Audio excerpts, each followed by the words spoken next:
Madhya Pradesh gam Chinwara district sunga bu silo Coldreef Donji ahen athi amang adia chapang mi som ni lang ailoval le somle sagi le somni ke ka ti hovel athi athing tai tin thulu cha ke moin tulai ta a he alang alanga hospital hin pharmacy hin doctor ho hin lo them ai thim ho hi mo po na ama ho chunga hitabang ngo na hi nasata in akibol jing na hi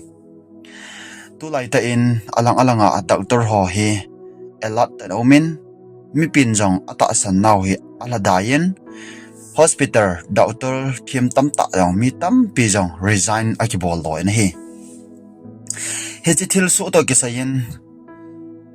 chapang hon jana pang doctor province soni chu police on anamanu vetin thulu cha ke moin achi sa September 4 ni khwa hichibu silo chapang khat adon sa ja thina atu ahin hichi chu hena sa chapang dang hojong don ding api jing ja hi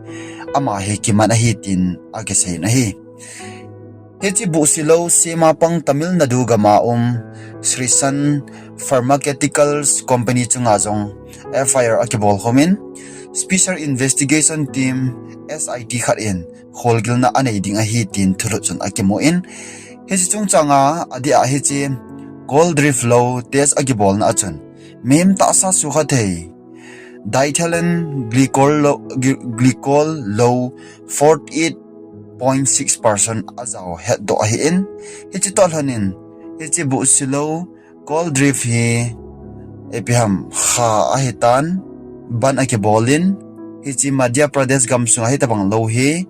thai loading ahi tai tin thulu chun akimu in hi chule doctor Soni chun hichi Coldreef lo hi chapang ho don sa ding a aman anapia anaji pi ji hi in chapang hon hichi lo chu adon teng le khosi sang ta nei wa kal ho asu sira phate azun atha do the ji lo azo na le thi lo ji a hi tin agi sei nei chuting ta jong le tu lai ta hen alang alanga chapang ho wang sit kum alowal le chapang ho wang sit na tha ti ding ham he jong hi pon thi ega gelar chen sei thi khop jong hi ai aji chu chapang ho min sit na alowal le chapang ho to sit na ti ho hi tu lai tan atamin chapang ho amange alowal le chapang ho tuin a hlo e alowal chapang kha elajon athi e chapang kha aki kai mange numei chapang kha aki susi e ti ho hi a ki se hi mezorang gama yong u cha ni amangin chuting ta le e ho e che naw churchan pul sun jinga chapang tam pi hi ani ena hin amang dan a omen a chi go hilovin tuin a hlo e tuya kun athi e ti atam jing atamen sei zo hi poni hi chu to ke sai in jong Indonesia gamayong school building khat anachim ja hin simlai chapang mi som nga lamin thina na to ke nei hichi Indonesia gam is Java gam kai sidorzo khwa AI khozini Islamic boarding school a hin hichi building khat achim ja chu simlai tampi jong hi anavu dana asunga tang danwa tuni chana hi hudo nya pan ala jing lai o hitin a save na hi excavator ho mangcha building sung concrete ho jong akila do in eche ki su theng ho chu tuni chan ge hin atam zo aki chai ta in hi tar na thilong ho kila do jing a hi in chateng ta le disaster mitigation agency deputy body iravin asaina chan tuni chan hi thilong somnga wal aki mo do tan acha ting tan awa re somla thum hovel hin lighting in jong thu phot abolin hi chi October 10 ka hi abona hol do thing ding thilong ho hi ain sumi te pi do ding ti hi tupna le ki gut na ai lova le plan hi chi building foundation hi adi ta chu thu lo hi in akisa ho ai lova asim ho I love investigation bol hon asaina jan it's a building foundation thu ta ke la hello a hoi lo a hi in it's a hoi lo chule ho lo a hi in it's a hi hi chim kha a mi tampen thina atu a hi tin a se we ni e hon jong iga he diu chu ipi ham itale a khat na i sei no mu chu point number 1 na in sei no mu le chu ting ta le a point number 1 i sei ma bang win tu lain tau tol low team item tam pi om ta in chu ting ta le nu pi upa ho adia i cha te ho hong dam mo ale hin ama ho koi tabang hi a ai lowal ep na tong hi am i chana thip na nei ham tiang hello wa i chapa i chanu dam na ding a hi phatna le lo la pi jin lo mo ne sa sa yang ti ho hi i ha bol tan win hi choyong hi phalo ding ta hi lo hi manin te neu la ya chan ini ale ki mo dam jing ding dan ana ki gel ji in gel ji win hitabang khang chu hitaloi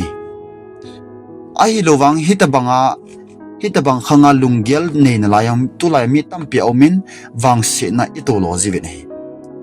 Madhya Pradesh gama thilsu chungchang si hi po in tulai egam su wa jong chapang tampi in lo ane hilin velsana in luchang na lo ham khat chu na khu si ni le ne le chen lo chi chi hi wanga chu effect te alang khani effect chu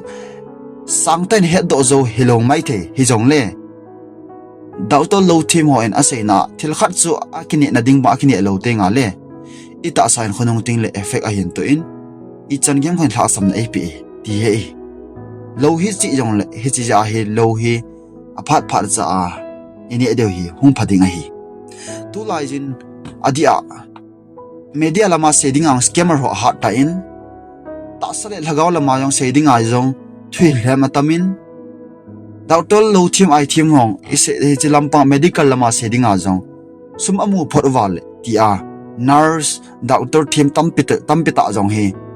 asumuna ding bo gela mi mo jan jan kyum da lo hi ti zat ta hi vesana operation ho yong hi bol jiwen operation ong hi ti zat ta hi doctor phalo ki to kha le chon operation na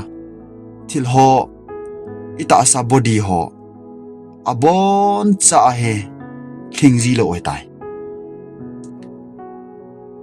athem ho de jona kik ni ki ku do ham alo wale